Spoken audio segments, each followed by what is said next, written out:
मास और number of moles जो है कांस्टेंट रहेगा, टेम्परेचर कांस्टेंट रहेगा, और वर्क डन जो है एक्सट्रीमली स्मॉल हो जाएगा। Work done in every step क्या होगा? इनफिनिटेसिमली स्मॉल।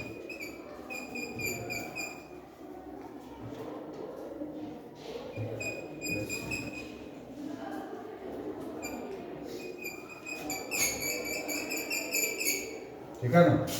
और वर्क डन क्या हो जाएगा? सारे स्टेप में इनफिनिटेसिमली स्मॉल हो जाएगा। वेरी वेरी स्मॉल नहीं, एक्सट्रीमली स्मॉल नहीं, इनफिनिटेसिमली स्मॉल हो जाएगा। और ये एक सिचुएशन कब आता है? ये सिचुएशन कब आता है कि वर्क डन इनफिनिटेसिमली स्मॉल होगा? वर्क जो होता है,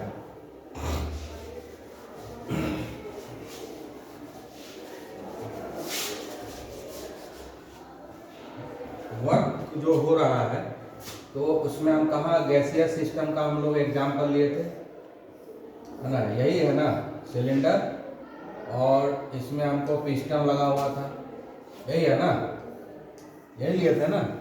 तो ये जो पिस्टन है ये अंदर के तरफ लगा रहा है, इसको हम लोग बोलते हैं एक्सटर्नल प्रेशर।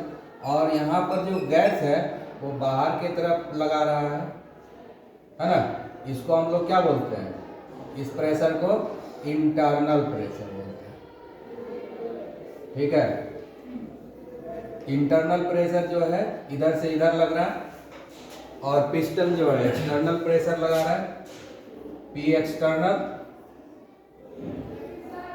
ठीक है, तो इंटरनल प्रेशर और एक्सटर्नल प्रेशर दोनों में जो डिफरेंस होना चाहिए वो इनफिनिटेसिमली स्मॉल डिफरेंस होना चाहिए। ठीक है, समझ गए? अगर एक्सटर्नल प्रेशर ज़्यादा है इंटरनल से तो कंप्रेशन होगा, अगर एक्सटर्नल प्रेशर इंटरनल प्रेशर से कम है तो एक्सपांशन होगा। तो दोनों चीज़ संभव है। तो हम दो चीज़ लिख सकते हैं, P external equal to P internal plus dP। ठीक है, आ गया समझ में? dP समझ रहे हो ना? इनफिनिटेसिमली स्मॉल अमाउंट से एक्सटर्नल प्रेशर ज़्यादा होगा, तो इस केस में क्या होगा? ये क्या होगा? कंप्रेशन। इसमें कंप्रेशन होगा कि नहीं? एकदम स्लो होगा, कंप्रेशन भी होगा तो बहुत ही स्लो होगा, इनफिनिटेसिमली स्लो कंप्रेशन होगा, इनफिनिटेसिमली स्लो कंप्रेशन होगा। इतना स्लो होगा कि सिस्टम और सराउंडिंग हमेशा इक्विलिब्रियम में रहेगा, गैस और पिस्टन हमेशा इक्विलिब्रियम में रहेगा। ठीक है ना? दूसरा केस हो सकता है कि ये जो एक्सटर्नल प्रेशर है वो इंटरनल प्रेशर से कम होगा, तो इस केस में क्या होगा? एक्सपांशन। इस केस में गैस का क्या होगा? एक्सपांशन, वॉल्यूम इंक्रीज करेगा, तो एक्सपांशन भी क्या होगा? इनफिनिटेसिमली स्मॉल स्पीड से होगा, है ना? जो स्पीड होगा इनफिनिटेसिमली स्मॉल स्पीड से इंक्रीज होगा। ठीक है ना? धीरे धीरे एक्सपांशन होगा, इतना धीरे होगा कि हमको एहसास भी नहीं हो पाएगा।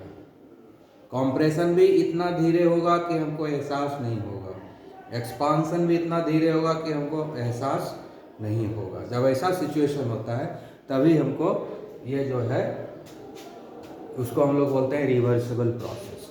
ठीक है, और इतना कम ये डिफरेंस है प्रेशर में कि किसी भी मोमेंट हम चेंज करा सकते हैं, किसी भी डायरेक्शन में। जब मन होगा डीपी से बढ़ा देंगे तो एक कंप्रेशन होने लगा, मन हो गया तो डीपी से डिक्रीज कर देंगे तो एक्सपांशन होने लगेगा। समझ गए? आई बात समझ में? क्लियर?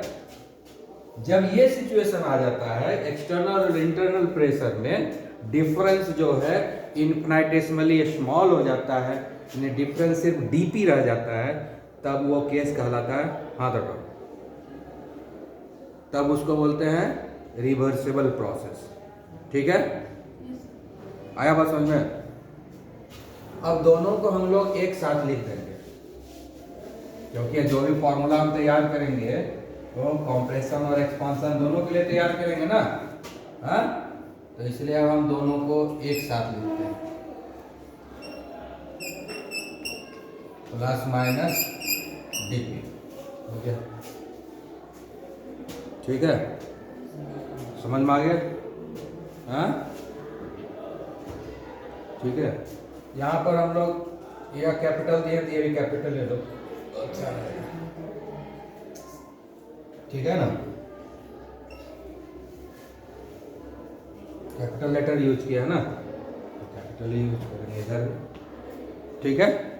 डेल्टा भी का मतलब हुआ बड़ा चेंज, और डी भी का मतलब हुआ इनफिनिटेसिमली स्मॉल चेंज, स्मॉल नहीं इनफिनिटेसिमली स्मॉल, ठीक है। आया बात समझ में? डेल्टा पी का मतलब हुआ बिग चेंज, और जब हम डीपी लिखेंगे इनफिनिटेसिमली स्मॉल चेंज, समझ गए? इनफिनिटेसिमल स्मॉल चेंज का मतलब क्या होता है? हम खुद तो एहसास नहीं कर पाएंगे दिन भर में, हो सकता है एक आध दिन के बाद थोड़ा बहुत पता चले कि हाँ चेंज हुआ है। जैसे हम बढ़ते रहते हैं, बचपन से जब बड़ा होते हैं कभी पता नहीं चलता है कि हम बड़ा हो रहे हैं, हाँ, अचानक एक दिन पता चलता है इतना हाइट बढ़ गया है, लेकिन डेली तो हमको पता नहीं चलता है कि हम बढ़ रहे हैं, हाँ। उसी तरह से बुढ़ापा आ रहा है ना, 30 साल के बाद उल्टा गिनती शुरू होता है, 30 के बाद उल्टा गिनती शुरू होता है ना, है ना। 25 तक ग्रोथ है, और 25 से 30 स्थिर रहते हैं हम लोग, और 30 से उल्टा गिनती शुरू हो जाता है, लेकिन पता नहीं चलता है कि मेरा उल्टा गिनती शुरू हो रहा है। एक दिन पता चलता है चेहरा का देखो ये खराब हो गया है, वो अब बूढ़ा हो रहा है, बाल पक गया, ये हो गया, लेकिन हमको डेली पता चलता है कि हम अब बूढ़ा हो रहे हैं, इतना बूढ़ा हो गया, समझ गए? इतना स्लो हो रहा है कि कुछ पता नहीं चल रहा। उसी तरह से होता है, ऐसा केमिकल रिएक्शन हो रहा है लेकिन हमको पता नहीं चल रहा है केमिकल रिएक्शन हो रहा है, केमिकल रिएक्शन हो रहा है लेकिन हमको पता नहीं चल रहा है केमिकल रिएक्शन हो भी रहा है, समझ गए? तब उस स्पीड को जब अचीव करता है ना केमिकल रिएक्शन, इस तरह के स्पीड को कि लोगों को एहसास नहीं हो, तो हो जाता है रिवर्सिबल प्रोसेस, समझा कि नहीं? ठीक है, आगे बात समझना। तो अब ये हो गया हमारा रिवर्सल। जब ये केस हो जाता है कि एक्सटर्नल और इंटरनल प्रेशर में डिफरेंस इनफिनिटेसिमली स्मॉल हो जाता है, तब केस होता है रिवर्सिबल प्रोसेस का, क्योंकि इतना कम डिफरेंस है कि हम किसी भी मोमेंट डायरेक्शन को चेंज कर सकते हैं। सोचे और चेंज कर दिए, समय कुछ लगा नहीं, कब हम खुद चेंज कर दिए कब हमको भी पता नहीं चला, ठीक है ना? आई बात समझ में? तो अब हम लोग इसको मॉडिफाई करेंगे। तो अब जो है हम लोग बिठा देते हैं, क्या भी निकाल लेते हैं, W इक्वल टू माइनस, इधर V2 लिखे थे, इधर V1 इनिशियल वॉल्यूम,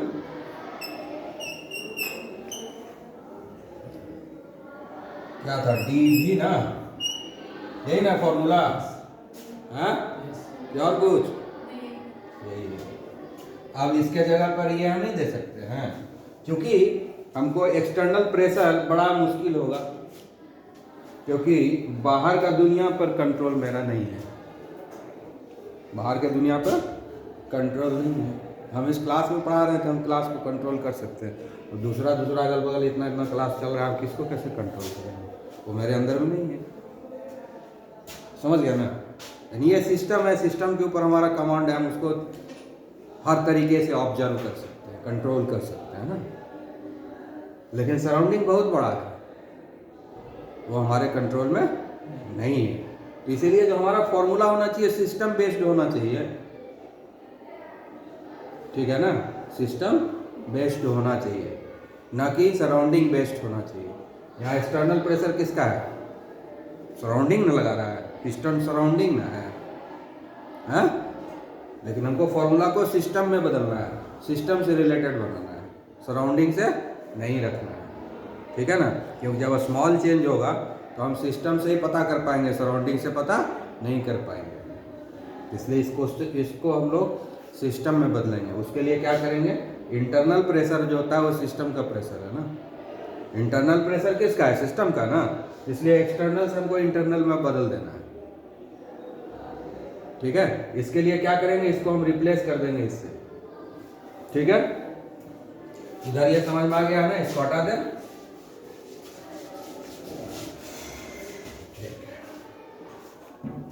तो अब आगे बढ़ते हैं।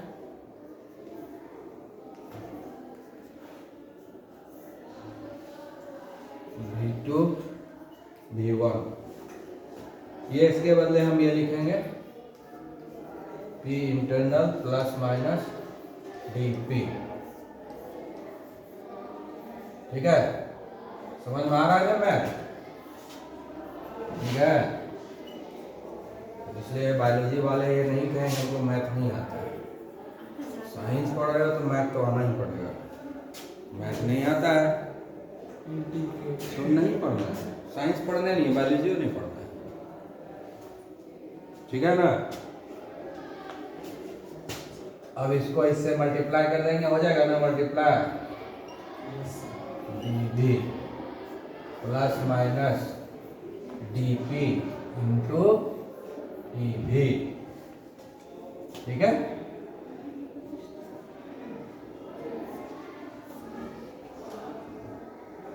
अब देखो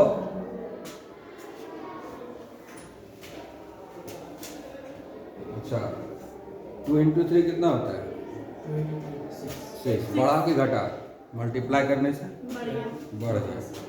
0.2 इंटू 0.3 करो, बढ़ा के घटा, घट गया ना। तो मल्टीप्लाई करने से हमेशा बढ़ता है, ऐसा तो नहीं होता है, मल्टीप्लाई करने से घटता भी है। हाँ, ये बात का पहले एहसास किए थे कभी कि मल्टीप्लाई करने से घटता भी है। 2 इंटू 3 6 इंक्रीज हो गया, लेकिन 0.2 इंटू 0.3 कितना हो गया, 0.06 हो गया ना, तो डिक्रीज हुआ कि नहीं। यानी डेसिमल में अगर हम मल्टीप्लाई चाहे जितना बड़ा करें और घटते ही जाएगा। हाँ, ये भी तो डेसिमल है ना, डीपी और डीवी क्या है, डेसिमल है ना। तो यहाँ डेसिमल इंटू डेसिमल और कम हो गया। तो डेसिमल तो ऐसे ही नेग्लेक्टेड रहता है, डेसिमल तो ऐसे ही नेग्लेक्टेड है ना। 0.2 0.3 ऐसा वो क्या होता है, भाग छोड़ो इसको, 0.5 आएगा तो सोचेंगे हैं, उसके पहले वाले कैसे ही छोड़ देते हैं ना। अब ऊपर से और 0.2 और 0.3 को मल्टीप्लाई कर दिया तो 0.06 हो गया, तो और बेकार हो गया, है कि नहीं। तो उसी तरह से ये डीपी और डीवी का प्रोडक्ट क्या होगा, नेग्लेजिबल होगा ना, नेग्लेजिबल होगा कि नहीं। यहाँ पर क्या है, डीवी से दोनों मल्टीप्लाई होगा तो ये डीवी मिला, और ये डीपी इंटू डीवी। डीपी क्या है, एक तरह से डेसिमल फॉर्मेट है। डीवी क्या है, एक तरह से वो डेसिमल फॉर्मेट है ना। डेसिमल फॉर्मेट क्या होता है, एक्सट्रीमली स्मॉल होता है ना। यहाँ तो डीपी इन्फिनिटेसिमली स्मॉल को रिप्रेजेंट कर रहा है, डेसिमल सब एक्सट्रीमली स्मॉल है ना।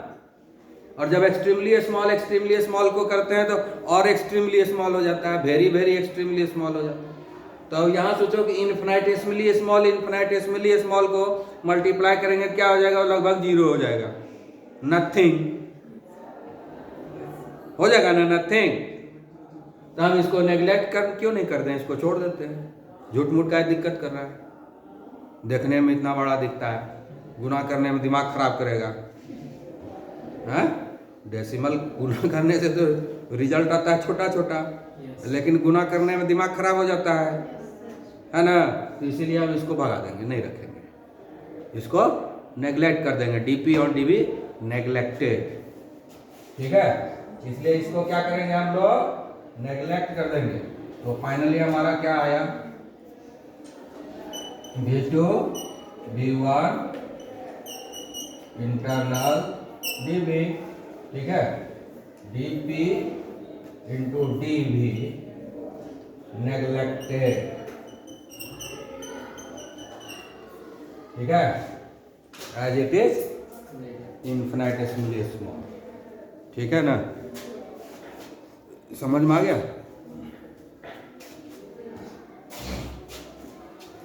अब हम कहेंगे कि ये जो सिलेंडर हम लिए थे उसमें आइडियल गैस भर देंगे, ठीक है।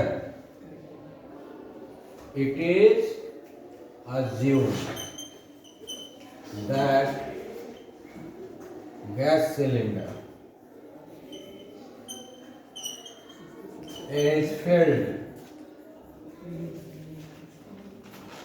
with ideal gas। हालांकि इस दुनिया में कोई आइडियल गैस मिलता नहीं है, ठीक है ना, दुनिया में कोई आइडियल गैस है नहीं, लेकिन एज्यूम करेंगे ही ना, हम लोग को आदत है, आइडियल बनने का आदत है कि नहीं। होंगे तो नहीं कभी, लेकिन आइडियलिटी लेकर चलेंगे। साइंस का भी आदत वही है, ये भी कहता है आइडियल लेकर चलो। आइडियल गैस होता नहीं है, लेकिन हम भर दिए आइडियल गैस, ठीक है ना, सिलेंडर में भर दिए आइडियल गैस। अब आइडियल गैस भर देंगे तब क्या हो जाएगा, आइडियल गैस जब भरेंगे तो हमको एक इक्वेशन मिलेगा PV इक्वल टू nRT, है ना आइडियल गैस इक्वेशन। और n mole of gas, 1 mole of gas के लिए हो जाएगा PV equal to RT, n mole के लिए PV इक्वल टू nRT। तो इस हिसाब से हमको मिला P equal to nRT by V, अभी तो P है, ठीक है। अब हम अपने सुविधा के लिए, अब हम मान के चल चुके हैं कि हम जो भी फॉर्मूला बनाए हैं वो सारा का सारा सिस्टम के लिए ही है, इंटरनल प्रेशर सिस्टम ही है, इसलिए हम IN जो सब्सक्रिप्ट लगाए हुए हैं उसको भी भगा देंगे।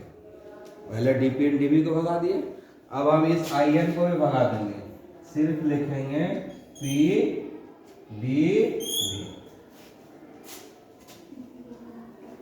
समझ गए क्यों हटा दिए, क्योंकि अब हम अंडरस्टूड है कि जो भी लिख रहे हैं सिस्टम के लिए लिख रहे हैं, तो हमको बताने की जरूरत नहीं कि हम सिस्टम के लिए लिख रहे हैं, क्योंकि ये अंडरस्टूड है, ये परंपरा है, ये ट्रेडिशन है, ठीक है ना, कि हम जो भी फॉर्मूला लिखे हैं वो सिस्टम के लिए लिखे हैं, सराउंडिंग के लिए लिखे ही नहीं है, क्योंकि सराउंडिंग मेरे कंट्रोल से बाहर हो गया, इसलिए हम उसको नहीं कर लिखे, ठीक है।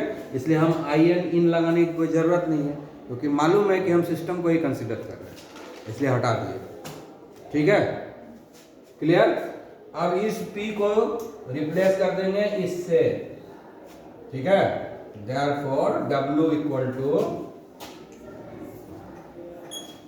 V2 V1, ठीक है। P के बदले हम क्या लिखेंगे, nRT बाय V, देखो P भी गायब हो गया, P भी गायब हो गया, हाँ गायब हुआ ना।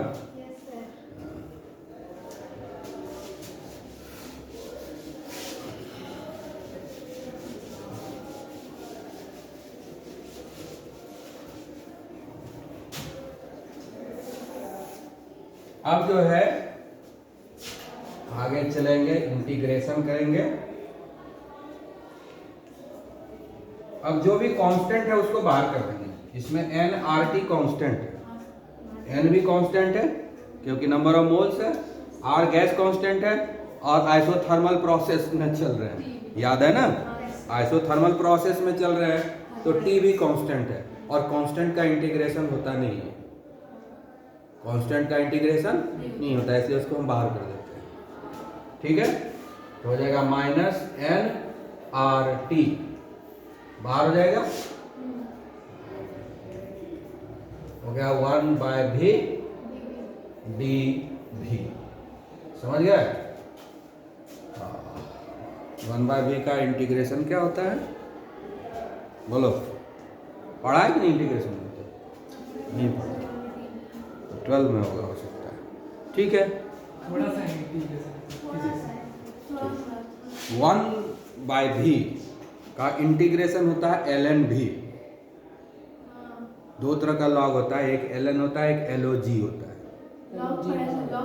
ना, ln और log, तो इसका इंटीग्रेशन ln में होगा, उसको फिर log में कन्वर्ट कर लेंगे, ठीक है। तो इसका जो है इंटीग्रेशन क्या होगा, ln ये होगा इंटीग्रेशन। ठीक है, 1/b का इंटीग्रेशन ln भी होगा। ln मतलब एक्सपोनेंशियल फॉर्म ऑफ लॉग।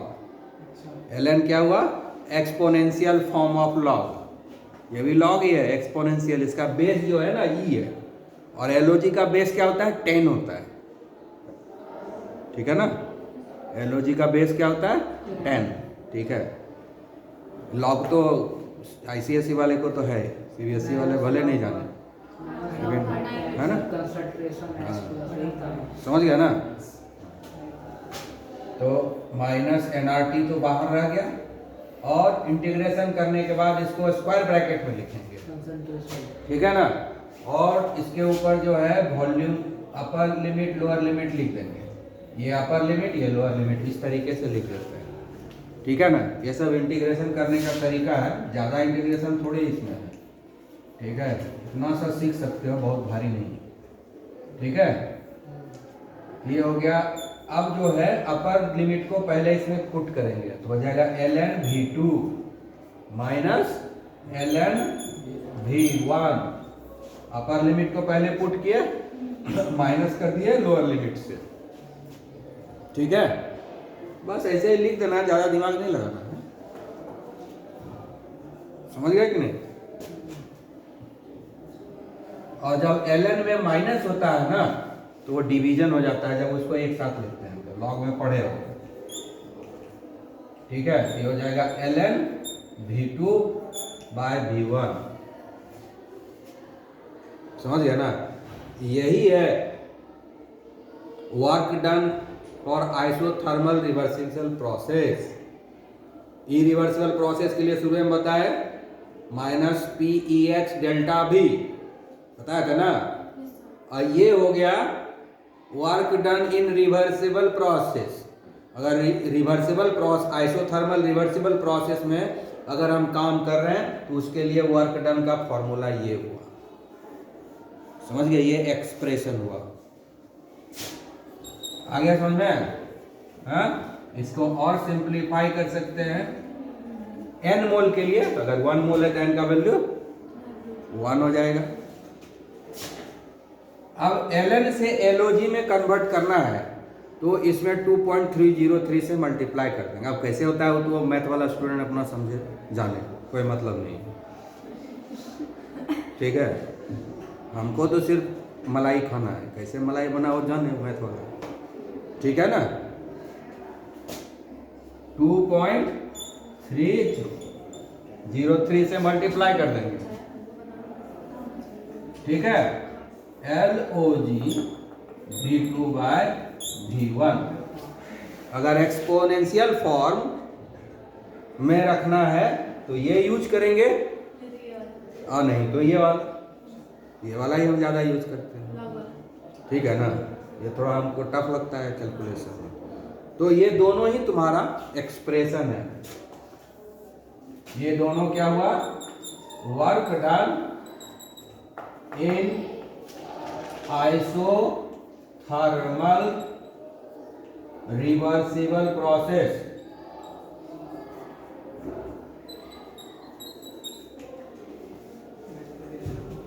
समझ गया कि नहीं? हाँ, क्लियर? अब इस फॉर्मूला को थोड़ा और भी हम प्रेशर के टर्म में भी ले सकते हैं। ठीक है, प्रेशर के टर्म में क्या होता है कि क्योंकि यह आइसोथर्मल प्रोसेस है, तो बॉयल्स लॉ भी तो यहां पर चलेगा। हाँ, बॉयल्स लॉ याद है कि भूल गए? क्या है Boyle's law? For a given mass of a gas at constant pressure, at constant temperature, not pressure, at constant temperature, pressure is inversely proportional to volume. समझे? फाइनली आता है P1 V1 equal to P2 V2।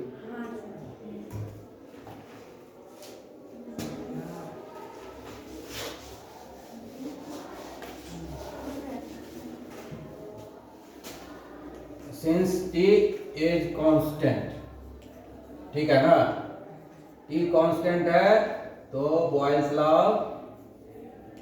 लगेगा।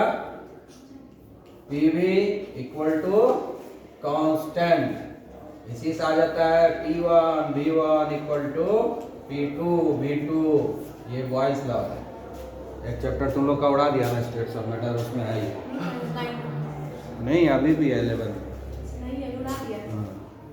Chapter है ना, chapter number 5 state of matter उसी में है ये। समझ गया, हट तो गया लेकिन पीछा छोड़ेगा नहीं। समझ गया कि नहीं? तो P1 V1 equal to P2 V2 है ना, यहाँ पर हम लोग V2 बाय V1 है। मान लो वॉल्यूम हमको दे दिया, इनिशियल वॉल्यूम फाइनल वॉल्यूम, तब तो हम ये वाला फॉर्मूला यूज करेंगे। लेकिन इनिशियल प्रेशर और फाइनल प्रेशर दे दिया, तब क्या करेंगे? तो इस फॉर्मूला को मॉडिफाई कर देंगे इसके हिसाब से। P1 V1 equal to P2 V2, ठीक है ना। तो यहाँ पर क्या हो जाएगा? V2 बाय V1 है ना, इसको उधर ले जाएंगे तो हो जाएगा P1 bye P2 equal to V2 bye V1। तो V2 बाय V1 के बदले P1 बाय P2 लिख सकते हैं कि नहीं? हाँ, ठीक है ना।